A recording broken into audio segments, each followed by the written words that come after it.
Ogień w Rosji i kartki na paliwa na Krymie to wielka szansa, której nie może zmarnować Ukraina jałowymi sporami z krajami takimi jak Polska. Ceny diesla na stacjach paliw w USA mogą sięgnąć rekordów z początku wojny na Ukrainie przez to, że trwa wojna w Iranie. Pompy ciepła wycinają gaz. Jest 1 czerwca 2026 roku, nazywam się Wojciech Jakubik, a to jest codzienny przegląd informacji sektora energetycznego i paliwowego Energy Drink. Zapraszam.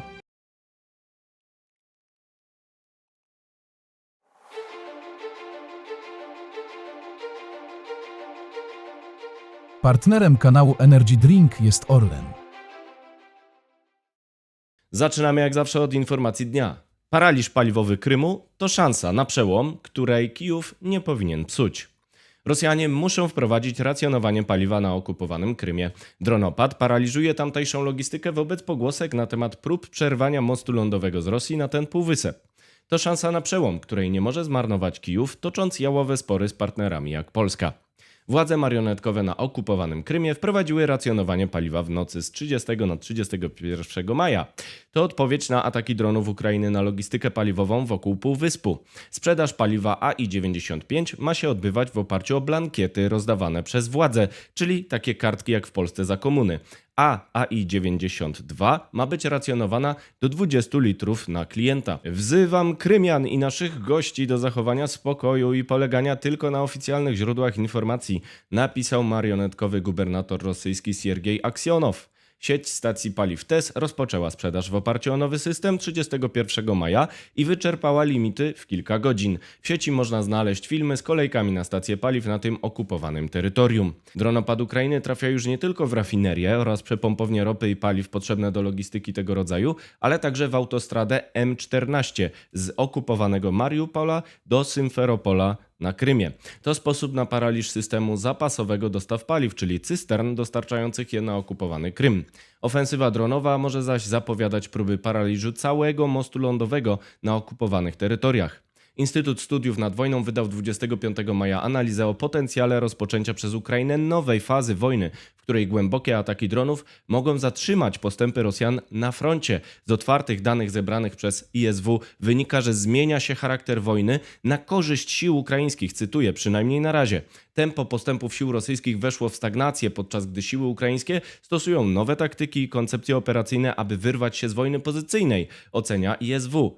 Zastrzega, że jest za wcześnie, żeby powiedzieć, że siły ukraińskie odzyskały możliwość manewru na polu bitwy. Ukraina jednak po raz pierwszy od 2023 roku odzyskuje więcej terytorium niż traci. W ostatnich 2 tygodniach lutego 2026 roku według ISW siły ukraińskie wyzwoliły więcej terytorium niż straciły po raz pierwszy od kontrofensywy z lata 2023 roku. Ukraińskie ataki średniego zasięgu, czyli właśnie m.in. drony, przynoszą już znaczące efekty operacyjne, w tym osłabiają zdolność Rosji do korzystania z kluczowej rosyjskiej autostrady łączącej Rosję z okupowanym Krymem, oceniają eksperci ISW. Siły ukraińskie najprawdopodobniej osiągnęły taktyczną przewagę w zakresie dronów na niektórych odcinkach linii frontu po osłabieniu rosyjskiego potencjału pod koniec 25 i na początku 26 roku, głównie poprzez zablokowanie pozycji startowych dronów i coraz częstsze przechwytywanie rosyjskich taktycznych bezzałogowych statków powietrznych, czytamy w analizie ISW. Oznacza to, że przewaga Ukrainy w atakach średniego zasięgu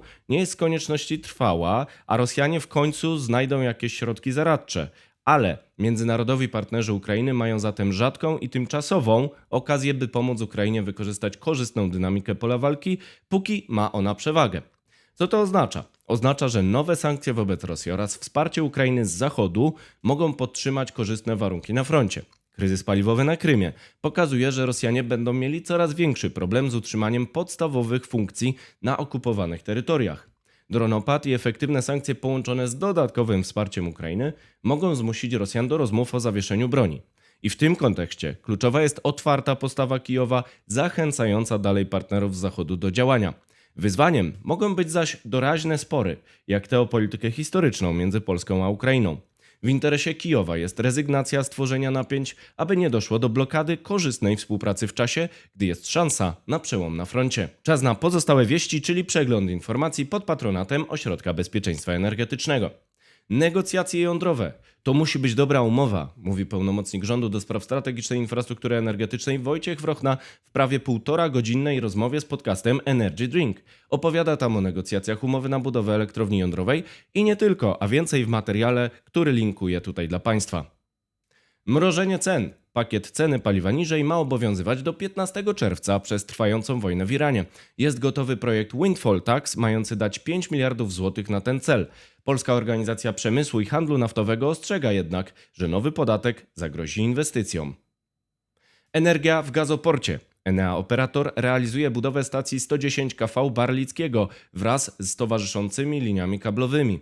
Projekt ma kluczowe znaczenie dla niezawodności dostaw energii w regionie, ale także do gazoportu. Operatorem terminalu LNG, czyli elementu gazowej infrastruktury krytycznej Polski, jest Gaz-System.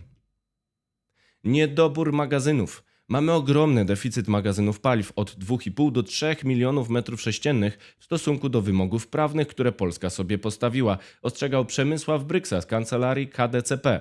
Magazyny kawernowe pomniejszyły się o 300 milionów metrów sześciennych w ciągu 2 lat, przywoływał dane Rządowej Agencji Rezerw Strategicznych. Teraz wieści z Europy. Pompami w gaz. Według danych Międzynarodowej Agencji Energii rozwój pomp ciepła może zmniejszyć zapotrzebowanie Europy na gaz ziemny o 30 miliardów metrów sześciennych rocznie do 2030 roku. Promotor zielonych technologii Asad Razuk ocenia, że, cytuję, każda pompa ciepła to nieodwracalna eksmisja kolejnej porcji gazu kopalnego. Blokada korzyści. Komisja Europejska rozważa według Bloomberga zamrożenie pułapu cenowego ropy rosyjskiej Urals. Jest on dostosowany do 15% poniżej rynku, ale skok cen przez wojnę w Iranie może znacząco go podnieść z 44 do nawet 65 dolarów, dając nowe przychody Kremlowi. Propozycja ma się znaleźć w 21 pakiecie sankcji. Chińczycy walczą. Chiński producent turbin wiatrowych Mingyang, wyrzucony z projektów w Wielkiej Brytanii, wszedł do Stowarzyszenia Energetyki Wiatrowej w Niemczech i Norwegii. Chińczycy lobbują za ich fabrykami w Europie, pomimo obaw sektora bezpieczeństwa o niebezpieczne wpływy. Jeszcze wieści ze świata. Zalew paneli. Import paneli słonecznych z Chin do Demokratycznej Republiki Konga sięgnął 10 gigawatów w marcu 2026 roku. Wzrósł o 83% rok do roku w kwietniu. Państwo środka wykorzystuje wojnę w Iranie do promocji swych źródeł odnawialnych. Dronopad działa. Produkcja diesla w Rosji spadła według Reutera w maju o około 10%. Podobny spadek nastąpił w kwietniu. To skutek ataków dronów Ukrainy na logistykę paliwową na czele z rafineriami. 31 maja doszło też do udanego ataku na rafinerię Saratow w Rosji, wyłączającego kluczowe instalacje.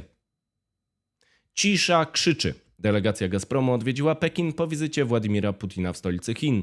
Komunikat z rozmów z chińskim CNBC nie wspomina słowem o projekcie gazociągu Siła Syberii 2. Chińczycy oczekują niskiej ceny i wzięcia ciężaru inwestycji przez Rosjan na siebie. Impas naftowy. Według Washington Post ceny diesla na stacjach paliw w USA mogą przebić rekord $5,82 za galon z czerwca 2022 roku, jeżeli wojna z Iranem będzie kontynuowana. Ropa drożeje do $93 za Brent wobec eskalacji konfliktu Izrael-Liban oraz impasu rozmów USA-Iran. To wszystko w materiałach przygotowanych dzisiaj, następne oczywiście już jutro, więc zapraszam Państwa serdecznie. Do zobaczenia, do usłyszenia.